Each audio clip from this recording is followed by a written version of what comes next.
को एक्टिवेट करते हैं। और जब इन्फ्लेमेशन का प्रोसेस एक्टिवेट होता है तो उसमें जो हमारे इन्फ्लेमेटरी सेल्स हैं, इम्यूनिटी सेल्स हैं, वो उनकी रिक्रूटमेंट होती है। जब उनकी रिक्रूटमेंट होती है तो उस रिक्रूटमेंट के नतीजे में इन्फ्लेमेशन बनती है, और वहाँ से जो लाइसोसोमल एंजाइम्स रिलीज होते हैं उन इन्फ्लेमेटरी सेल से, वो लाइसोसोमल एंजाइम्स जो जहाँ पर नेक्रोसिस हो रही होती है, जहाँ पर ये डिटेक्ट होते हैं, उनको लिक्विफाई कर देते हैं। मैं यहाँ पे लिख देता हूँ कि फॉर एग्जांपल कि ये ब्रेन है, ब्रेन का एक हमने सेगमेंट लिया है और यहाँ पर नेक्रोसिस हो रही है, यहाँ पर बैक्टीरिया या फंजाई डिटेक्ट हुई है, तो जो हमारे न्यूट्रोफिल्स हैं,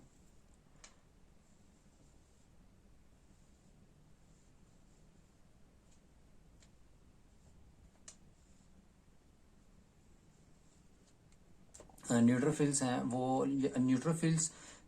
वो आएंगे, वो यहाँ पर अप्रोच करेंगे, यहाँ पर वो इन्फिल्ट्रेशन होगी उनकी, और बैक्टीरिया को रिमूव करते करते वो इस टिश्यू को लिक्विफाई कर देंगे।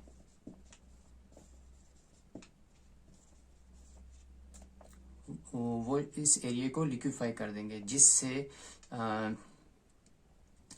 जिससे जो हमें जो फ्लूइड मिलेगा वो पस फ्लूइड मिलेगा, और ये येलो फ्लूइड होगा। येलो फ्लूइड यहाँ पे डिटेक्ट होगा। ये जो नेक्रोसिस होगी ये उस फोकी को लिक्विफाई करेगी, इसलिए इसको लिक्विफेक्टिव नेक्रोसिस कहते हैं। जो हेपोक्सिक ब्रेन नेक्रोसिस होती है, हेपोक्सिया की वजह से,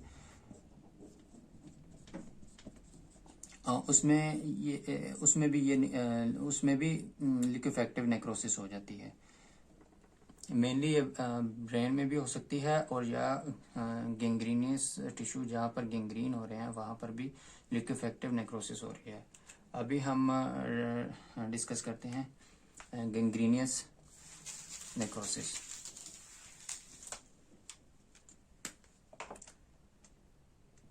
तीसरी टाइप है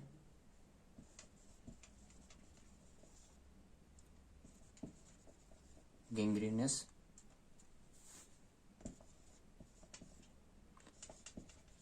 नेक्रोसिस। गैंग्रीनियस नेक्रोसिस जो होती है वो हमें ज़्यादातर लोअर लिम्ब एक्सट्रीमिटीज़ में मिलती है, ज़्यादातर लोअर लिम्ब में, और वहाँ पर बैक्टीरियल इन्फेक्शन हो जाए, ये मैं यहाँ पे लिख देता हूँ,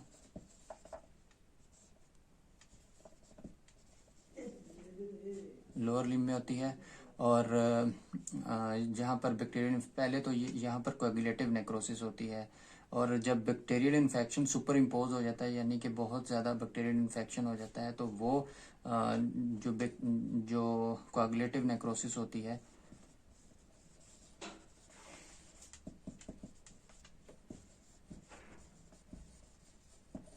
वो लिक्विफेक्टिव नेक्रोसिस में चेंज हो जाती है, जिससे पस प्रोड्यूस होती है।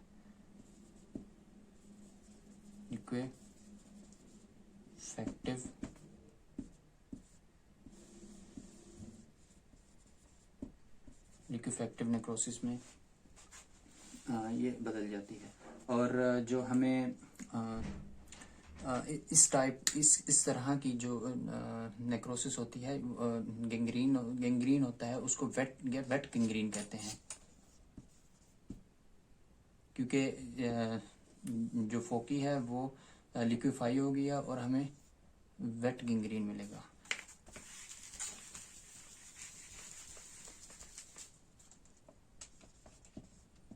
वेट गैंग्रीन प्रोड्यूस होता है यहाँ पे, ठीक है।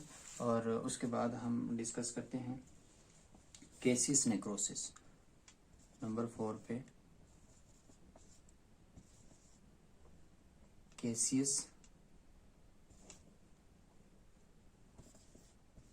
Necrosis.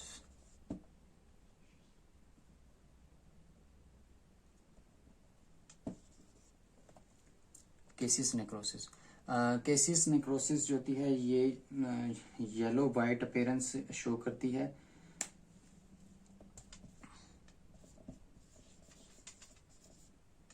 Yellow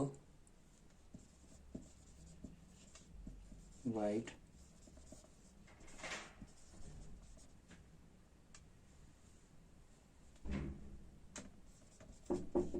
yellow white appearance show करती येलो वाइट अपीयरेंस होती है इसकी। और ये फ्रैगमेंट्स कलेक्शन जहाँ पर जिस फ्रैगमेंट में ये होती है वहाँ पर कलेक्शन ऑफ सेल्स होती है, वहाँ पर ये केसियस नेक्रोसिस होती है और ग्रैन्युलर अपीयरेंस शो करती है।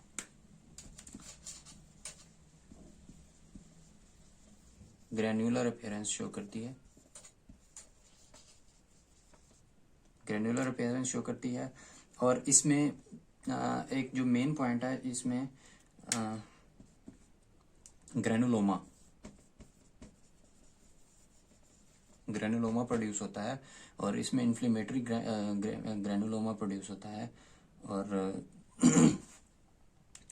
इसमें ये एक पॉइंट है कि ये येलो वाइट अपीयरेंस शो करती है, ग्रैनुलर अपीयरेंस होती है और ग्रैनुलोमा होता है। और अगर हम इसको कंपेयर करें कोएगुलेटिव नेक्रोसिस में, इसकी जो बाउंड्रीज होती हैं इस फोकी की, वो इन्फ्लेमेटरी सेल्स से सराउंड होती हैं, यानी कि इसकी इसकी बाउंड्रीज में इन्फ्लेमेटरी सेल्स मौजूद होते हैं। ग्रैनुलोमा, दो तरह के ग्रैनुलोमा होते हैं। ग्रैनुलोमा जो है ये क्रोनिक इन्फ्लेमेशन की एक कह लें कि ये कैरेक्टरिस्टिक है। और दो तरह के ग्रैनुलोमा होते हैं। एक ये हम इन्फ्लेमेशन के चैप्टर में डिस्कस करेंगे। यहाँ पर मैं आपको बता दूं कि ग्रैनुलोमा दो तरह के होते हैं। एक होता है इम्यून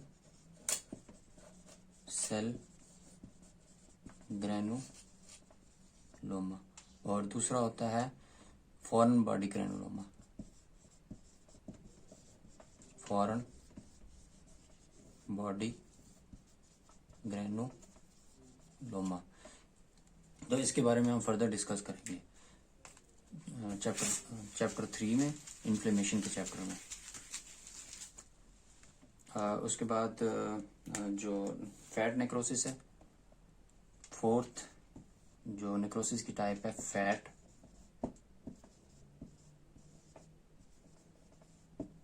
नेक्रोसिस। फैट नेक्रोसिस में होता यह है कि जो पेंक्रियाज के जो एक्टिनर सेल्स होते हैं वो एक्टिवेटेड लाइपेजेस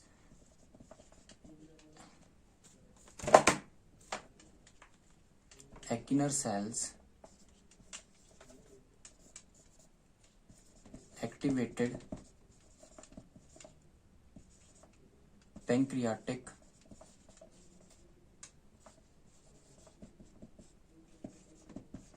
लाइपेजेस एंजाइम्स को रिलीज करते हैं। और वो ये एक्टिवेटेड लाइपेजेस जो हैं like कोलिपेज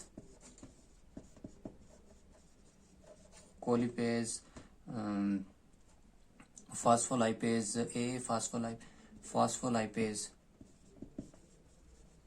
A and phospholipase B, और इसमें बाइल साल्ट,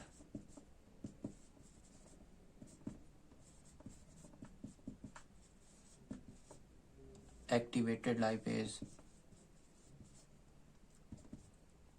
और कोलेस्ट्रॉल ईस्टर हाइड्रोलेज,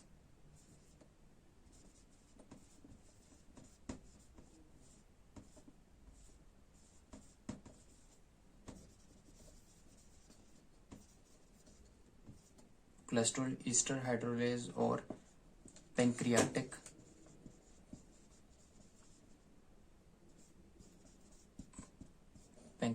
लाइपेज। ये पैंक्रियाटिक लाइपेज बहुत एक्टिव एंजाइम होता है और ये लिंगुअल लाइपेज, गैस्ट्रिक लाइपेज से भी ज़्यादा एक्टिव होता है। तो ये सारे एक्टिवेटेड जो पेंक्रियाटिक लाइपेजेस हैं ये एकिनर सेल से रिलीज होकर ये पेंक्रियाज को भी डैमेज करते हैं और ये पेरिटोनियल कैविटी में आ जाते हैं ये सारे लाइपेजेस। तो पेरिटोनियल कैविटी में ये करते ये हैं कि वहाँ पर मौजूद जो फैट सेल्स होते हैं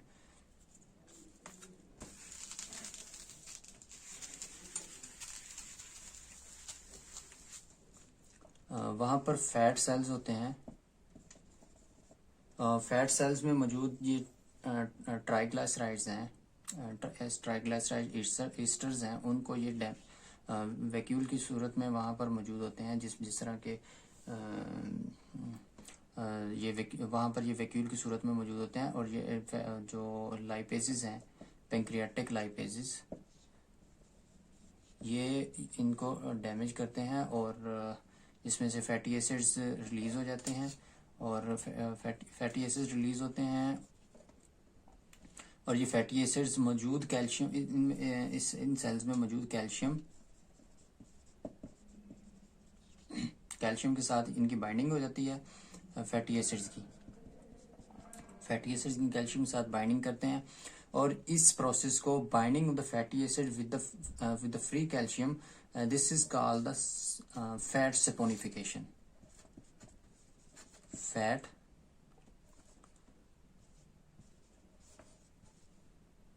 सपोनिफिकेशन, फैट सोप बनती है इसमें और फैट इसको कहते हैं फैट सपोनिफिकेशन।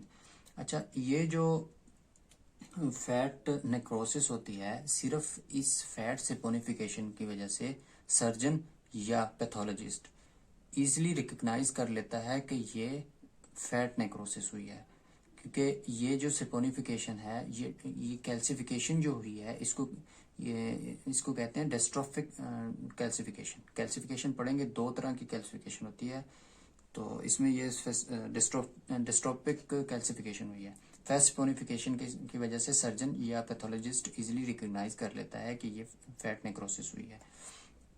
हाँ, उसके बाद हम डिस्कस करते हैं फैट, इसमें भी इन्फ्लेमेटरी रिएक्शंस प्रोड्यूस हो जाते हैं क्योंकि पेंक्रियाटिक लाइपेज के डैमेज की वजह से तो वहाँ पर एक्यूट पेंक्रियाटिटिस हो जाती है। एक्यूट पेंक्रियाटिटिस ये एब्डोमिनल इमरजेंसी है, तो इसमें एक्यूट पेंक्रियाटिटिस भी हो जाती है। यहाँ पर मैं लिख देता हूँ कि fat necrosis can cause fat necrosis can cause acute pancreatitis। तो लास्ट में हम डिस्कस करेंगे fibrinoid necrosis.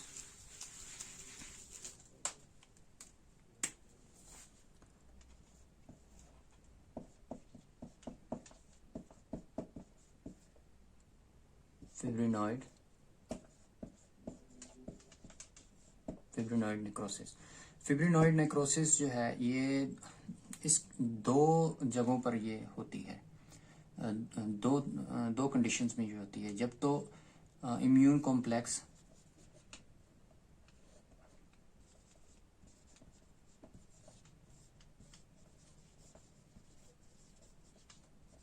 Antibody antigen complex ये वेसल वाल पर अटैच हो जाए, वहाँ पर इसकी डिपोजिशन हो जाए इम्यून कॉम्प्लेक्सेस की,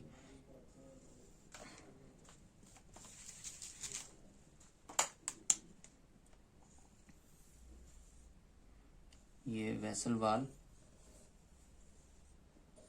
ये endothelial cells of the vessel वाल,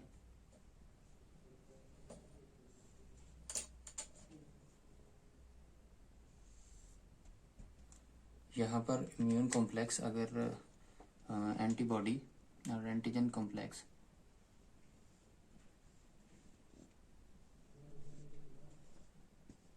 इनकी एक्यूमुलेशन यहाँ पर हो जाए, यहाँ पर अगर इनकी एक्यूमुलेशन हो जाए तो यहाँ पर जो नेक्रोसिस बनेगी और ये फिब्रिनॉइड फाइबर फिब्रिन प्रोटीन होगी इसको भी अट्रैक्ट करेगी और यहाँ पर ये इसकी एक्यूमुलेशन हो जाएगी इस वाल पर। तो यहाँ पर ये नेक्रोसिस होगी, तो इसको कहेंगे हम फिब्रिनॉइड नेक्रोसिस। और इस तरह की नेक्रोसिस हाइपर सेंसिटिविटी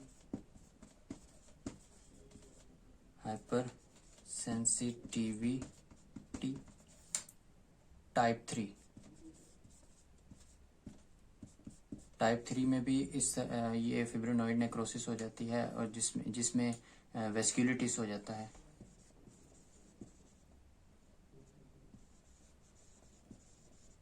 वेस्क्युलिटिस हो जाती है और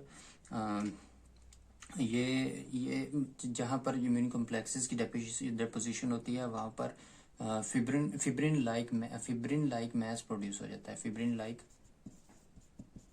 लाइक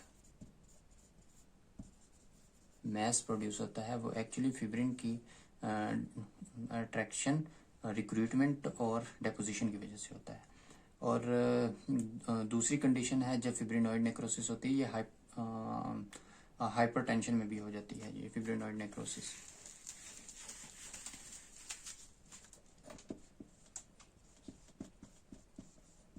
हाइपरटेंशन में भी फिब्रिनॉइड नेक्रोसिस हो जाती है। तो ये थी 6 टाइप ऑफ फिब्रिनॉइड नेक्रोसिस।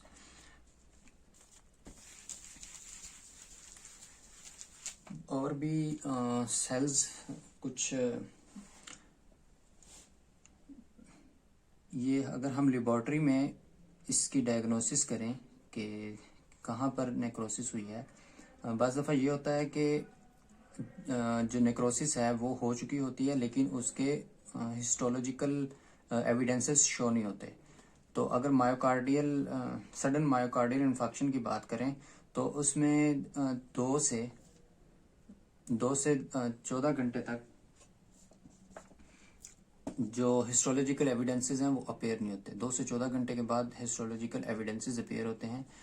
तो उसके बाद जो लेबोरेटरी एग्जामिनर होता है वो अंदाज़ा लगाता है कि myocardial infection, sudden myocardial infection हुआ है।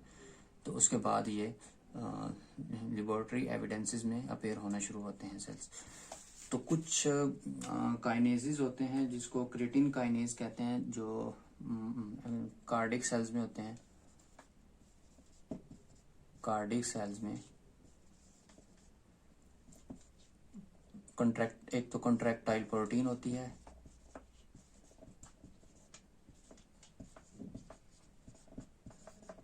कॉन्ट्रैक्टाइल प्रोटीन ट्रोपोनिन, और दूसरा कार्डिक सेल में मौजूद क्रेटिन काइनेज।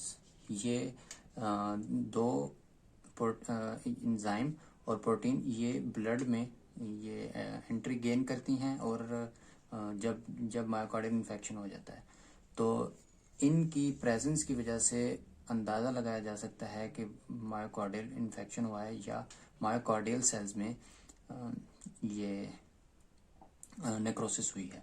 क्योंकि नॉर्मल जो कार्डिक सेल्स होते हैं उनकी जो प्लाज्मा मेम्ब्रेन होती है उसकी इंटेग्रिटी कायम रहती है, उसकी जो टेक्सचर है वो कायम रहती है। जब नेक्रोसिस होती है तो जो प्लाज्मोलीमा की इंटेग्रिटी है वो मेंटेन नहीं रहती, उसमें लीकेज हो जाती है, जिसमें ये साइटोप्लाज्म में मौजूद कॉन्ट्रैक्टाइल ट्रोपोनिन जो प्रोटीन है ये और क्रेटिन काइनेज ये ब्लड में आ जाते हैं। These are the best sign for the detection of the cardiac cell injury. और फिर हिपैटोसाइट्स में ट्रांसमाइनेसिस एंजाइम मौजूद होते हैं। हिपैटोसाइट्स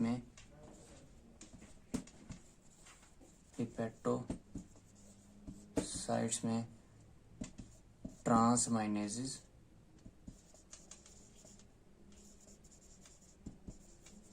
मौजूद होते हैं। वो ट्रांसमाइनेसिस भी ब्लड में आ जाते हैं, जिससे पता लगाया जा सकता है कि हेपेटोसाइट्स में नेक्रोसिस हुई है। और इसके बाद जो हिपैटिक बाइल डक्ट एपिथेलियम होता है उनमें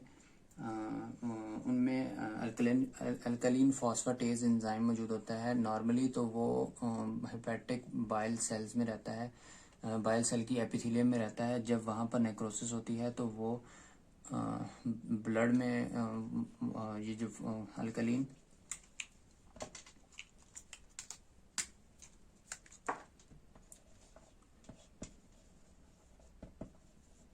phosphatase alkaline phosphatase hepatic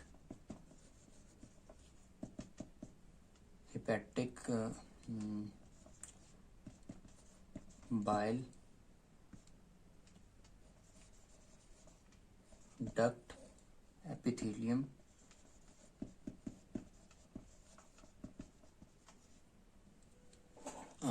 hepatic bile duct epithelium से रिलीज होकर after the result of necrosis ये सर्कुलेशन में आ जाता है।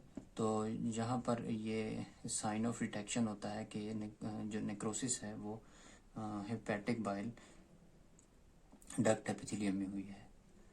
तो व्यूअर्स, ये थी नेक्रोसिस। अगली वीडियो में हम डिस्कस करेंगे एपोप्टोसिस के बारे में। तो ये काफ़ी इम्पोर्टेंट टॉपिक है नेक्रोसिस, और एपोप्टोसिस को भी इंशाल्लाह इसी तरह डिटेल में डिस्कस करूँगा। तो आपके लिए आसान बनाएंगे पैथोलॉजी को। और अगर वीडियो अच्छी लगी हो तो फीडबैक ज़रूर दें, मैक्सिमम इसको देखें वीडियो को और इससे इस्तिफ़ादा हासिल करें।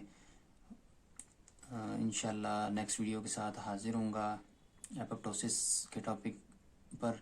तब तक के लिए इजाज़त दीजिए। अल्लाह हाफिज़।